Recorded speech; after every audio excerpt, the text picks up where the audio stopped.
মহিত ভাই সহ এবং আরো তাকে আরো সহযোগিতা আরো 3 জন করবেন।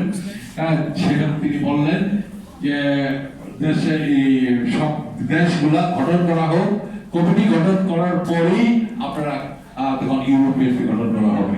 আমরা সেই পর্যন্ত যেতে পারিনি। প্রায় 8 বছর মহিত নেতৃত্বে আমরা ইউরোপিয়ান সমগ্র ইউরোপের সবগুলো কমিটি করতে ব্যর্থ হয়েছি।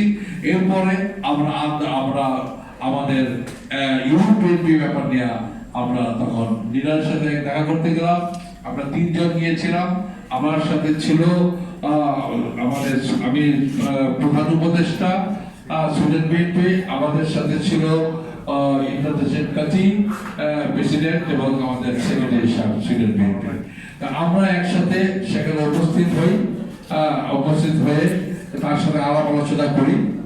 আলাপ আলোচনা করার পরিপ্রেক্ষিতে আমি তাকে বললাম, লিডার এই মুহূর্তে আমাদের ইউরোপিয়ান করা দরকার।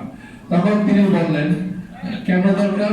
আমি তখন বললাম যারা পুরনো যারা নেতৃবৃন্দ আছে তারা অনেকেই উপদেষ্টা কমিটিতে আছেন, অনেকেই না, এবং অনেকেই কমিটি থাকতে চাচ্ছেন না, ছেড়ে দিলে তাদের কোনো অবস্থান থাকবেন না। স্বভাবই আমি তাকে বুঝাতে সক্ষম হয়েছি। তিনি বললেন, আমাদের নেতা যারা তারেক রহমান সাহেব বললেন, ঠিক আছে ওকে ইউরোপিয়ান গঠন করেন, কিন্তু আমাকে গণতন্ত্র নেই, আমাকে প্ল্যান এ প্ল্যান বি আমাকে দেন, এটা কিভাবে গঠন করা হবে। সেই পরিপ্রেক্ষিতে আমি আমাদের নেতা যারা মহিদুর রহমান সাহেবের বাসায় যাই এবং তার বাসায় আমরা রাতে ডিনার করি এবং মহিদুরকে বললাম এই ঘটনা। মহিদুর বলল ঠিক আছে, এটা আমি সহকারে আপনাদের এটা আমি সহযোগিতা করবো, আমরা এটা গঠন করবো। এবং মহিদ ভাই হয়তো চেষ্টা করেছেন, আমরাও চেষ্টা করেছি, কিন্তু এটা ওইভাবে থেমে থাকে।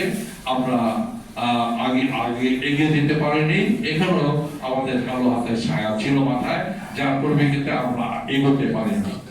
দেশের অবস্থা যখন চরম পর্যায়ে গেল, আমরা তখন লিডারের কাছে গেলাম, লিডারকে বললাম, লিডার আমাদেরকে বললেন আপনারা একত্রিত ঐক্যবদ্ধ হন, দেশের এখন কঠিন অবস্থা চলছে, আপনারা দেশের সাথে যোগাযোগ করেন, সর্বস্তরে আন্দোলনের ব্যবস্থা করেন, মানে গ্রাম থেকে ঢাকা পর্যন্ত যাতে আন্দোলন হয়, আমরা সেই আন্দোলনের দিকে লক্ষ্য রাখলাম।